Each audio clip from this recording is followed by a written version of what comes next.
안녕하십니까 여러분, 단발머리 넘겨사입니다.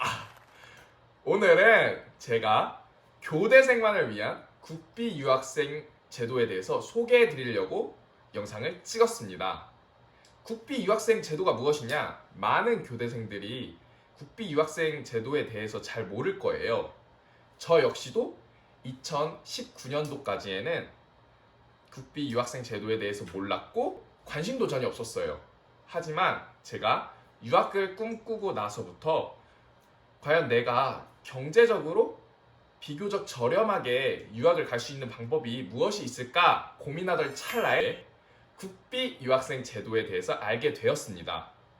하지만 여러분들도 아시다시피 교대생 중에 초등교사를 제외한 다른 진로를 선택하는 학생들이 별로 없어요. 우선 교대가 아주 조그마기도 하고, 그리고 그 중에서도 아주 소수의 몇몇 분들만 다른 진로를 선택하기 때문이죠. 그래서 저 역시도 국비 유학생 제도에 대해서 일반 대학생들이 가는 것은 많이 찾았는데 교대생들이 간다는 거는 한 번도 찾지 못했어요. 사실 구글링도 해보고 네이버에도 엄청나게 검색을 많이 해봤는데 교대생들이 국비 유학을 간다?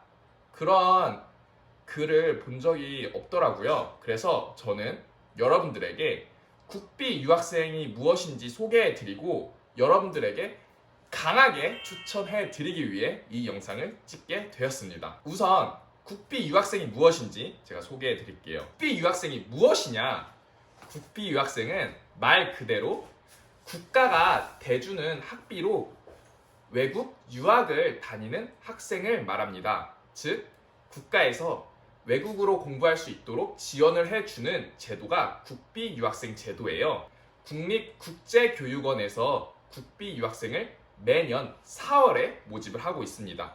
사실 매년 4월인지에 대해서는 확실진 않지만 제가 작년, 재작년, 그리고 3년 전 국제교육원에서 국제유학생을 어떻게 선발하는지를 살펴봤었을 때 매년 4월에서 5월쯤에 선발을 하신다고 생각하시면 되겠습니다. 이제 교대생만을 위한 국비 유학생 제도, 제가 어떻게 선발이 되고 어느 국가를 선발하는지 이러한 것들에 대해서 자세하게 설명을 해드리겠습니다. 우선 문과 기준으로 저희가 국비 유학생을 갈 수 있는 분야가 두 가지가 있습니다.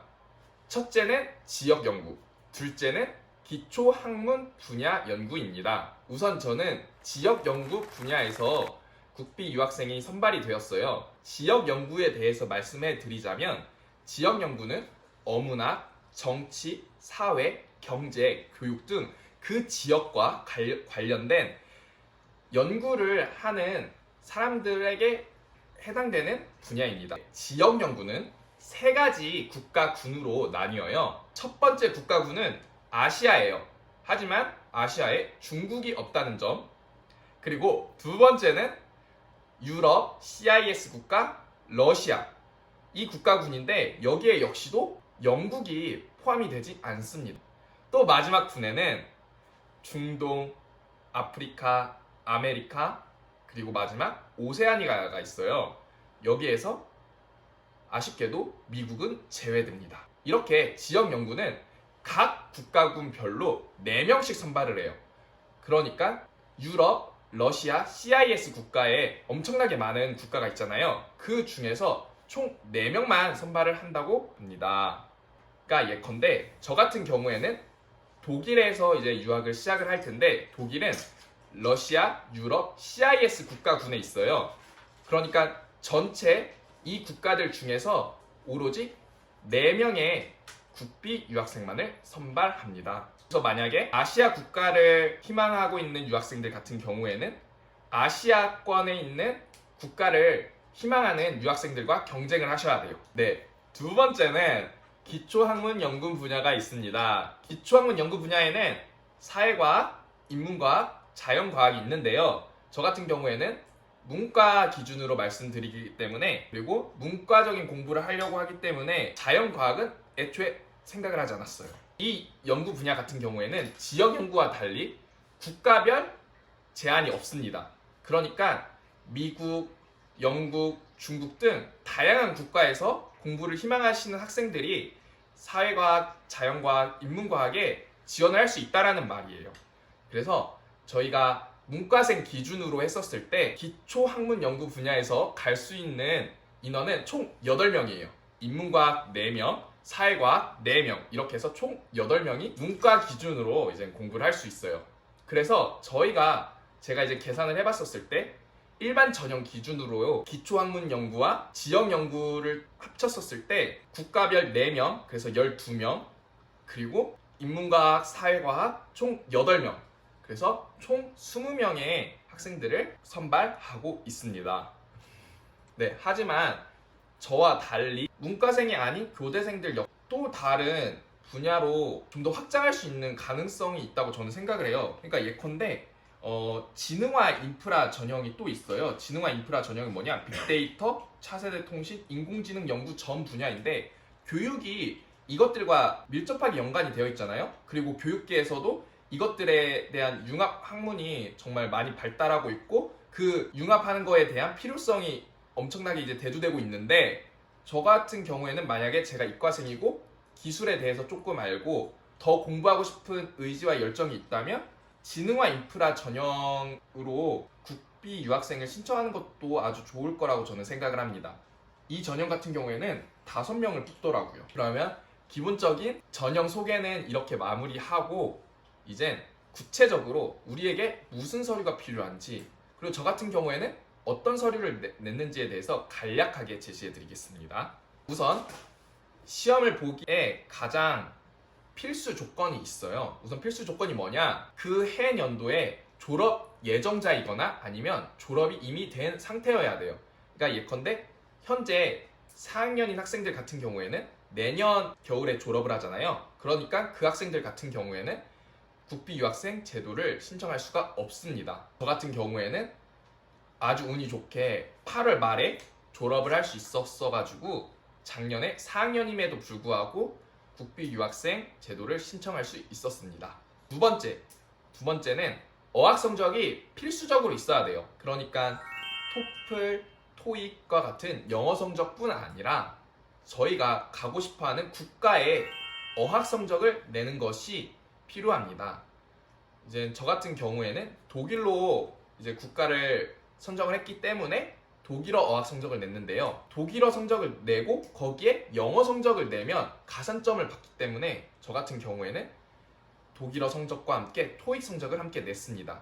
그래서 만약에 지역 연구를 하시거나 아니면 영어권 국가가 아닌 다른 국가에서 유학을 생각을 하시는 분들 같은 경우에는 그 나라의 어학 성적과 함께 영어 성적, 토익을 급하게 시험을 보더라도 내시는 것을 추천드립니다. 그리고 세 번째 같은 경우에는 한국사 검정 능력 시험이 있어야 돼요. 한국사 검정 능력 시험 3급 이상이 있어야 되는데 이 시험 같은 경우에는 많은 교대생들이 이미 임용고시를 보기 위해서 땄을 거예요. 하지만 저 같은 경우에는 임용고시를 아예 염두에 두지 않은 상태였었기 때문에 한국사 검정 능력 시험을 급하게 치러야 했어요. 근데 작년 같은 경우에는 코로나 때문에 원래는 서류를 제출하면서 동시에 한국사 검정 능력 시험 자격증을 제출했어야 되는데 작년 같은 경우에는 코로나로 인해서 제가 유학을 가는 날 이제 서류를 제출할 때 함께 제출하면 된다고 합니다. 이제 지원에 필요한 기본 요건에 대해서 이제 설명을 드렸는데요. 그러면 이제 어떻게 선발이 되냐, 어떠한 기준으로 학생들을 선발을 하냐, 이거에 대해서 제가 간략하게 소개해 드리겠습니다. 이제 국비 유학생 어떻게 선발하는지 이제 여러분 궁금하시잖아요. 그쵸? 이제 궁금하신데 국비 유학생 같은 경우에는 1차, 2차로 나뉘어서 선발을 하게 됩니다. 우선 1차 전형에서 2배수를 뽑고 2차 전형 면접에서 이제 학생들을 선발을 하는데요. 우선 1차에서 어떻게 무엇을 갖고 그리고 무엇을 참고하여서 학생들을 선발하는지에 대해서 알려드리겠습니다. 1차 서류 심사에 대해서 이제 말씀을 해드릴게요. 서류 심사 같은 경우에는 이제 80점으로 되어 있고 각 4가지 항목이 있어요.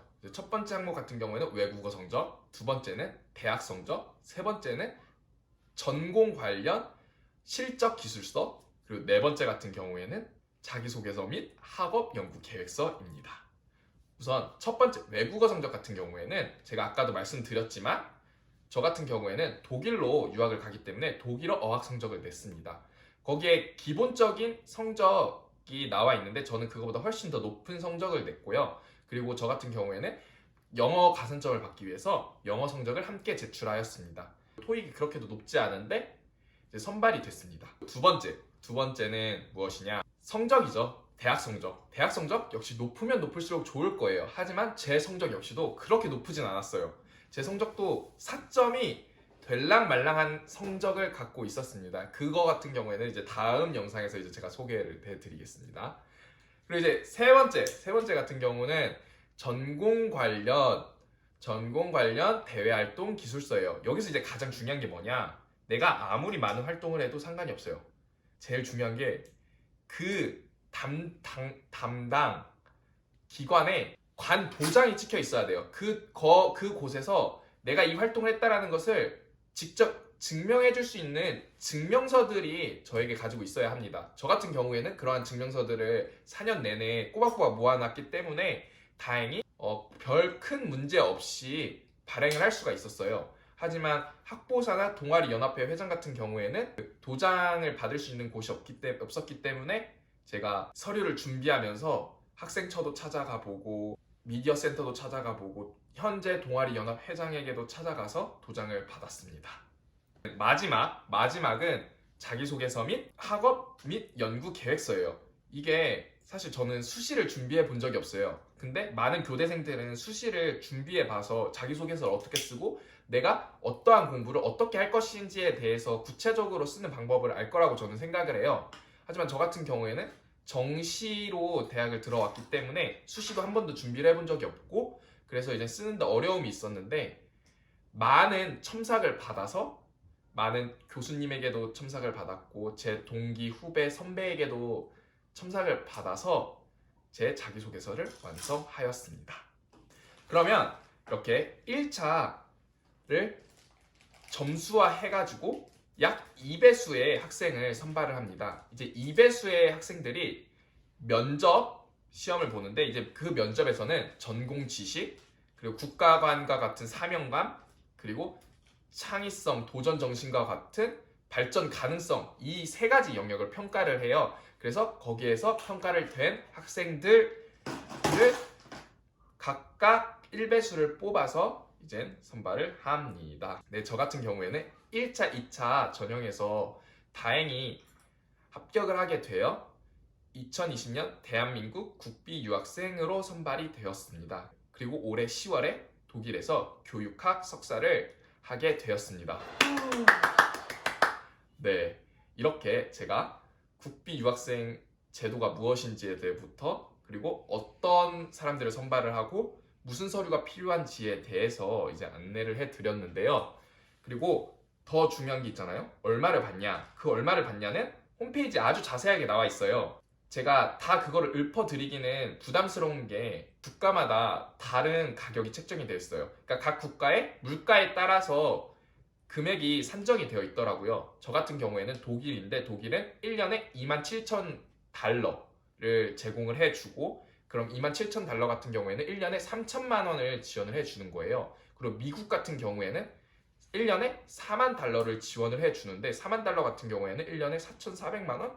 그렇게 국가마다 차이가 있으니 여러분들의 한번 미국과 독일 유학이 아니라면 국립국제교육원 홈페이지에 들어가서 각 국가마다 장학금 지급액을 이제 한번 살펴보시기를 강하게 추천드립니다. 그리고 이게 매년마다 가격이 달라지더라고요. 매년마다 장학금이 달라지는데 이제 작년 같은 기준에서 이제 제가 말씀드렸고 올해는 얼마가 될지는 올해 4월쯤에 이제 나올 텐데 그래도 여러분들이 작년을 기준으로 한번 금액을 얼마 받을 수 있고 내가 유학을 어떻게 할지에 대해서 미리 생각을 해두면 준비할 시간이 훨씬 더 많으니 좀 더 꼼꼼하게 준비할 수 있을 거라고 저는 생각을 해요.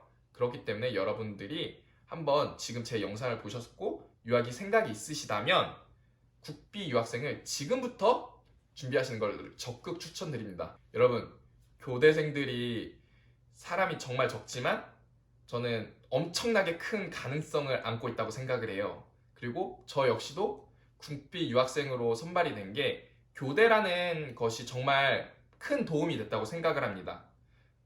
그렇기 때문에 여러분들 역시도 교대에서 누린 것들을 적극 활용하셔서 국비 유학생을 한번 지원해 보시고 여러분들이 진짜 원하는 꿈을 향해 나아갈 수 있도록 저는 적극 응원하겠습니다. 점수. 그리고 이제 마지막으로 부탁드릴 거는 좋아요와 구독 부탁드립니다.